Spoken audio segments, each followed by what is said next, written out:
Okay, we are at the old Sheldon Church ruins here just outside of Beaufort, South Carolina.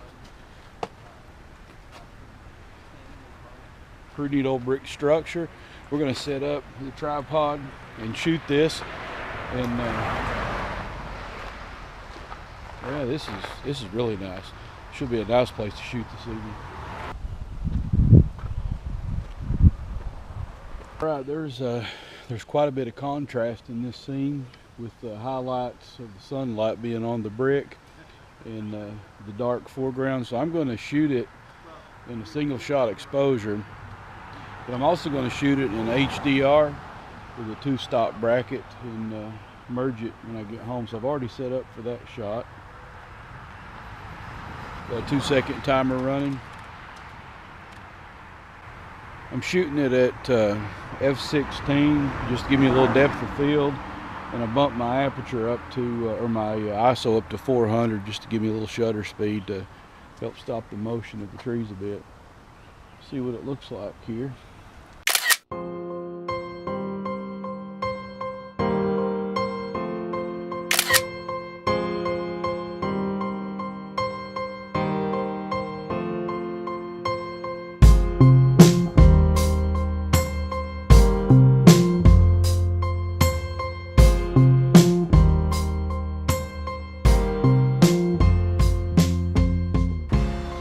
So there's a grave here of what year? 1833.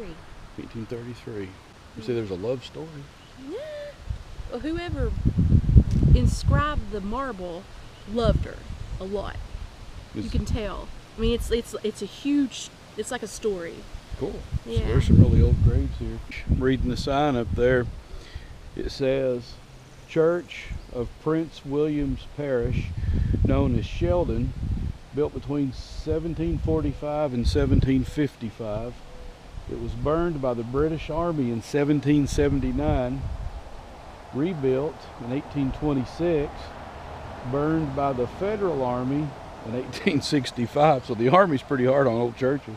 Although the sign by the highway says that they don't think it was actually burned by the Federal Army. Oh yeah? They said that they thought that it's a misconception that it was burned because the freedmen came and dismantled it in 1870 or in 1865. Did they just come back and put it back together later, or did they dismantle everything that we're To not this looking part, at? Okay, yes, I got you. that they came that people thought that it may have been burned because they burned the rest of the city, A lot of history. but that it was actually dismantled by the freedmen and taken for parts.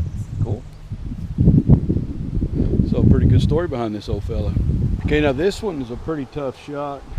There's a lot of really bright light at the top left portion of the scene.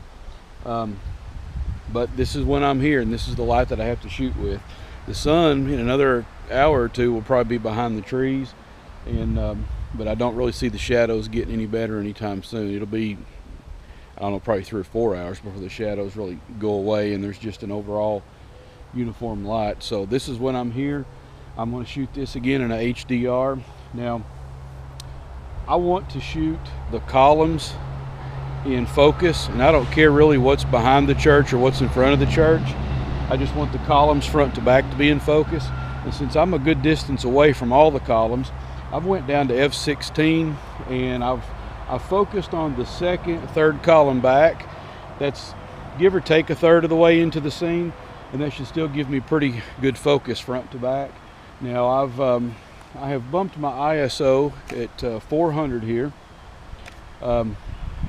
There's enough light that I don't have to run a very high ISO. I am doing a 3-shot bracket. I've polarized so I can get some blue sky. I'm shooting on mirror lockup mode with a couple second timer. So we'll see how this looks when we get back and put it in Photomatics HDR editing program. I'm not going for the grunge surreal look. I'm going for something more natural, more like a fusion setting in Photomatics. But you shoot the shots when you can. This is, it's one of those places I probably won't be able to get to early in the morning or just before dark. So this is what I have to work with. So in times like that, you shoot a HDR, or or you can shoot monochrome. This may be a really good opportunity to take a picture in black and white. I've seen a lot of shots that you just couldn't do a color image and make it look right, but when there's a lot of light areas and a lot of dark areas in one scene, if you shoot a monochrome black and white shot, a lot of times it'll look pretty cool, and I think I'll do that. I think I'll convert one of those to monochrome when I get home and see how that looks. But it's all about working with what you have to work with and knowing what your equipment will do and how to use your equipment.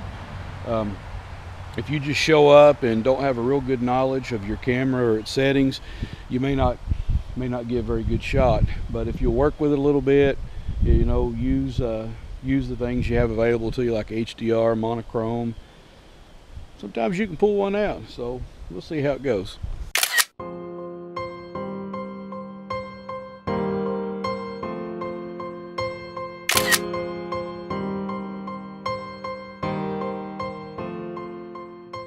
So this is probably going to be the best angle composition for the shot.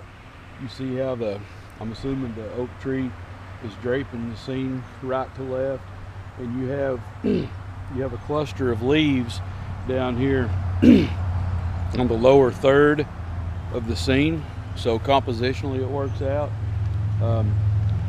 You should be able to put the top of the roof line of the church on the upper third, maybe put the bottom of the floor on the bottom third, and then the third intersect line on the bottom left. You can get that cluster of leaves there that comes off that limb. So you've got a nice leading line from top right to bottom left. So this will be a real nice composition. Again, the light is a little hard in places, so I'm going ahead and shoot in HDR. That doesn't mean that I have to make it in HDR later. I can always just take the middle shot and do a single exposure edit to it. But I think this is probably going to be the one. I'm going to plan on firing it up on about 400 ISO. I'm far enough away from the whole scene. I'm going to shoot it on f11 so I can get maximum sharpness. That's my favorite aperture with this lens. And I'll shoot it in a 3-shot bracket with a mirror up and a couple second timer with circular polarizer on it. So I think this is going to shape up to be a pretty cool shot. Let's see.